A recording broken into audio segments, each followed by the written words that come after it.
Xin chào 500 anh em, chào mừng anh em đã quay trở lại với Anime Wiki. Rudeus Greyrat được biết đến trong giang hồ với nickname là Rudeus Dumley, là một trong những nhân vật chính của series novel anime manga Mushoku Tensei. Trong suốt cuộc đời nhiều thăng trầm của mình, anh đã tạo ra hàng loạt kỳ tích đi vào lịch sử. Một trong số đó chính là cùng với Long thần Ostet chống lại nhân thần Hitogami, cũng như trở thành thất đại liệt cương, một trong 7 người mạnh nhất thế giới. Và ngày hôm nay để hiểu sâu hơn về Rudeus, hãy cùng Anime Wiki khám phá về top 7 sự thật thú vị về anh chàng dâm tặc này nhé anh em. Lưu ý, video sẽ có spoil những thông tin trong manga và novel. Fan anime hãy cân nhắc trước khi xem nhé.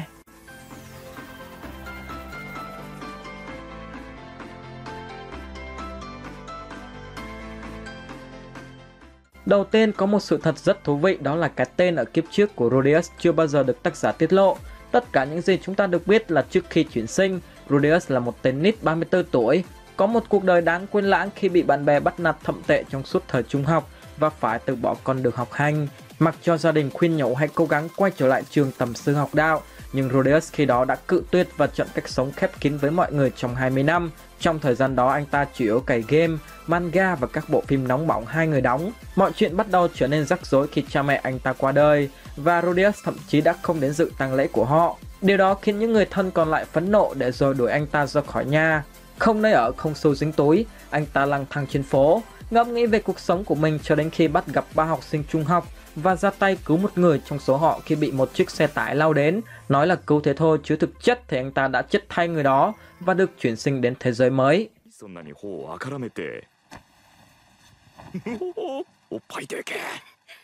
Sau khi chuyển sinh và vẫn giữ được ký ức một lần được mất Jin từ kiếp trước, khiến Rudeus trở thành một đứa trẻ kỳ lạ. Từ nhỏ đã có những ánh mắt dâm dục đê tiện, thậm chí khi mới biết bò đã đi tìm và hít hà quần lót phụ nữ trong sự phê pha.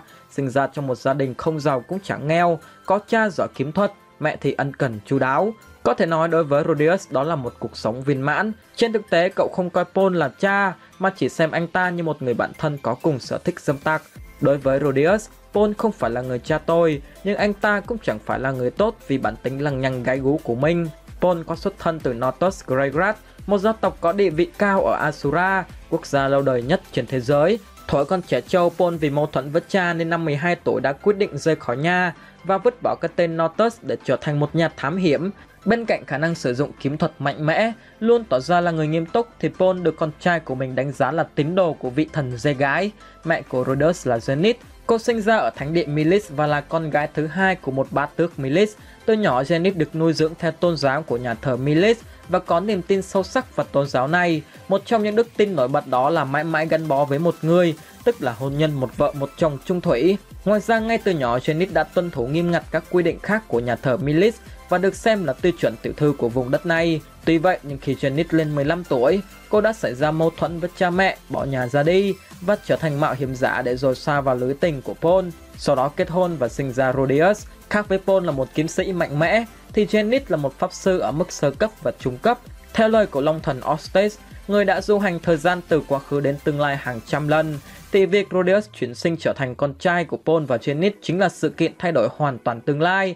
Bởi trong những vòng lặp trước, đứa con của cặp vợ chồng này sẽ chết non và Zenith thì sẽ không bị cầm như bây giờ.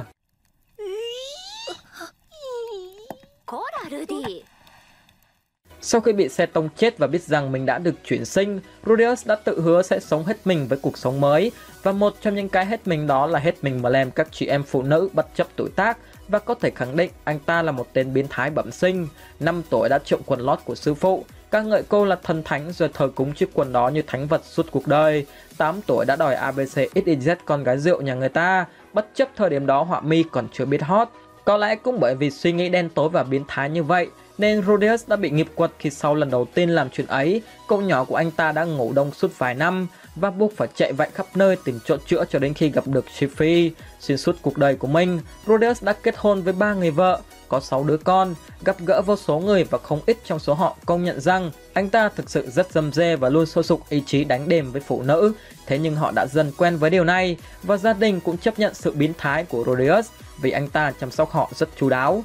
Ngoài ra, vì kiếp trước là một thanh niên không bao giờ tiếp xúc với thế giới bên ngoài, nên khi được chuyển sinh, Rudeus mắc phải một hội chứng khá kỳ lạ. Đó là thường đánh giá quá cao đối thủ và không biết được bản thân mình bá đạo cỡ nào. Dù trên thực tế những khả năng và thành tích của Rudeus không phải ai cũng làm được, như gây tổn thương cơ thể của quỷ vương Bodyguardi, tiêu diệt Bắc thần Kalamanba và trở thành một trong 7 người mạnh nhất trên thế giới, thất đại liệt cương. ルディ、もしかしてこの本口に出して読んじゃった？え、怖っ。なんだこの目は。 Sinh ra trong một thế giới nơi kiếm thuật và ma thuật làm chủ đạo, không quá nổi trội với việc cầm kiếm, nhưng Rudeus thực sự có tài năng trong ma thuật và được đánh giá là một thiên tài chiến đấu. Ở trận đấu tập đầu tiên trong đời với Paul, Rudeus đủ thông minh để đặt bẫy nhằm hạn chế cử động của Paul và khiến anh ta cực kỳ bất ngờ. Khi lớn hơn một chút trong thời gian là một nhà thám hiểm, Rudeus đã tham gia rất nhiều chiến dịch và nổi tiếng với biệt danh là Rudeus Dumley, một kỹ năng sử dụng đầm lầy để bẫy đối thủ trước khi tấn công. Đây không phải là một kỹ năng hiếm, nhưng vì Rudeus là một trong số ít người có thể thi triển phép thuật vô âm, một khả năng rất hiếm chỉ những pháp sư thi triển phép thuật trước 10 tuổi mới có được. Nó cho phép pháp sư có thể dùng phép mà không cần niệm chú. Ngoại trừ phép thuật trị liệu thì Rudy có thể thi triển ngay lập tức các phép thuật khó và cao cấp. Đó là một khả năng cực kỳ bá đạo, bởi các ma thuật sư mất ít nhất 5 giây cho một phép thuật đơn giản, 30 đến 60 giây cho phép thuật cao cấp, và họ thậm chí phải dành cả đời để tìm cách rút gọn các thần chú nhằm giảm thời gian thi triển phép thuật. Thế nhưng hãy tưởng tượng bạn là người có thể dùng phép ngay lập tức, thực sự bá đạo phải không nào? Cũng chính vì thế nên những phép thuật tạo bẫy của Rudeus cực kỳ khó chịu và khiến đối thủ không thể nào đỡ được. Ngoài ra, Rudeus còn sở hữu lượng ma lực được Long thần Orsted hay quỷ vương Bodyguardi khẳng định là xếp trên ma thần Laplace, một trong những kẻ có nguồn ma lực lớn nhất dòng lịch sử. Trong suốt phần đời của mình, Rudeus đã khéo léo kết hợp sử dụng lượng ma lực to lớn, cộng thêm khả năng thi triển phép thuật vô âm và kiến thức về khoa học vật lý từ kiếp trước để phát triển sức mạnh phép thuật cực kỳ mạnh mẽ và khó chịu. Trong trận chiến với Long thần Orsted, Rudeus đã tạo ra một vụ nổ hạt nhân có sức công phá vô cùng khủng khiếp. Theo thông tin tớ thu thập được thì Rudeus đã phát triển ma thuật hệ thủy lên đế cấp, ma thuật hệ thổ, hệ phong và hệ hỏa đã lên được thánh cấp, phép hồi phục, giải độc và ma thuật phòng ngự cũng lên được thánh cấp. Ngoài ra, sau trận chiến với Orsted lúc 13 tuổi, Rudeus đã học được Rama, một pháp thuật làm rối loạn ma thuật của đối phương, và Raigeki, một ma thuật hệ điện, và sau đó là ma thuật hệ trọng lực.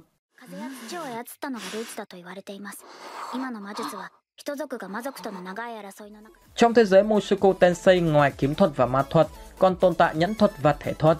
Trong các trận chiến khắc nghiệt, bên cạnh việc sử dụng phép thuật trị liệu để chữa trị, thì các chiến binh cũng phải tự bảo vệ bản thân bằng giáp hoặc ma vật.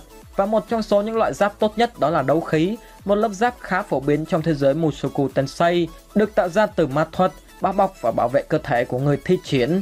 Thế nhưng Rudeus lại không thể mặc đấu khí và nó kéo theo rất nhiều hệ lụy, như không thể phát triển kiếm thuật lên đẳng cấp cao, và không có đấu khí cũng khiến cơ thể Rudy dễ bị tổn thương hơn khi giao chiến.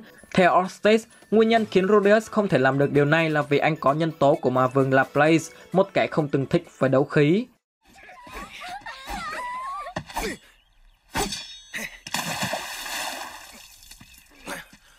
Là một kẻ biến thái và rầm rê, nhưng Rudeus vẫn được 3 người vợ của mình hết mực yêu thương và tôn trọng. Là vì anh luôn tận tụy chăm sóc họ, thậm chí còn là người sáng lập và cũng là thành viên duy nhất của một tôn giáo tôn thờ 3 nữ thân, chính là 3 người vợ của anh ta. Vào thời điểm chia tay với sư phụ Roshi, Rudeus bắt đầu tôn thờ chiếc quần lót của cô và ca ngợi Roshi như một vị thân. Anh ta cũng tôn thờ thanh kiếm gỗ của Eris như chiếc quần chip của Roshi. Và tương tự như thế với Shifi, khi Rudeus cắt ra một mảnh khăn trải giường có dính một ít máu của cô trong lần đầu tiên làm chuyện ấy và đặt nó vào một chiếc hộp, tôn thờ nó như những gì anh ta đã làm với chiếc quần lót của Roshi.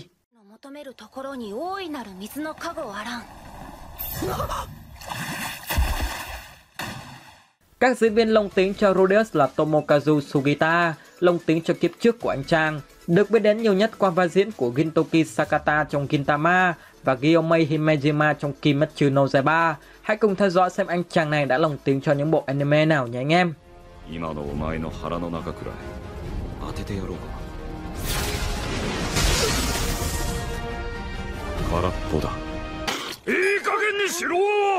人が必死で笑いこらえてんのに畳みかけてきやがって。サンタナさん、さあご一緒に。こんな未完成な都市に何があるってんだ。まだ家具師の窯は壊してねえか。奴は逸材だぜ。今坂スバルにとって塔付きという庭は格好の遊び場なんだ。なぜ俺がお前の思いつきに協力しなければならんのか、それをまず教えてくれ。この壁の中で王政に逆らう者など聞いたことがありません。ちんけな犯罪者はいても。なんだってリーゼントやめたんだ。イメチェンか。ついにダサいって気づいたか。俺んとこ田舎で誰もパソコンなんて持ってなかったからな。いいなパソコン。欲しいな。というわけで成り行きで生物部から依頼を受けてきた。生物部には大工仕事が得意な部員がいないらしく、一つ作ってほしいそうだ。君は死んだことで初めてあれほど絶望した適性を手に入れたのだ。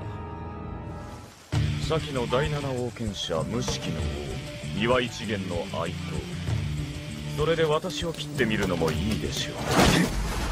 行くぞ早乙女、ギブアップせい。いでよヘブンザ。君は自分の持つポケモンのタイプや特徴をちゃんと理解しているか。世界は、国家はそんな甘いものではない。貴様の言ってることはただの夢物語に過ぎない。ラザーニャ待ってたよ。いただきまーす。まあロートリヒトを仕切ってるのは俺を気に入らねえ奴らばかりだから、真偽のほどは分からねえがな。100% 勝敗が決まっている対局もまたプロ同士絶対にないのだ。俺たくさん勉強するから。だから俺もいつかアメリカでビッグな男に。バカ言え、むしろ本望だな。てめえが三代目になんの見届けられんならよ。呪文を定着させた際に体の成長が止まってしまったのです。本当の年齢は今の俺は封印されし田中、破壊神暗黒四天王を従いし近畿の覇王。俺はお前の技量を信じて頼んだんだが、お前自身はその程度という自己評価か。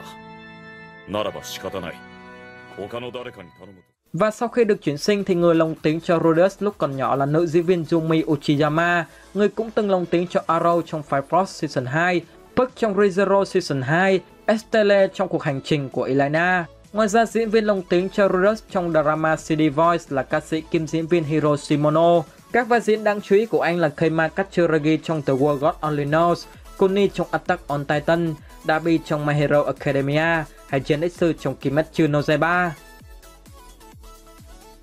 Vừa rồi chúng ta đã cùng nhau tìm hiểu những sự thật thú vị về Rudeus Greyrat trong series novel manga anime Thất nghiệp chuyển sinh. Đó là những thông tin có thể không đầy đủ nhưng hy vọng rằng nó bổ ích cho anh em. Còn bây giờ xin cảm ơn anh em đã lắng nghe. Xin chào và hẹn gặp lại anh em trong những video sau của Anime Wiki.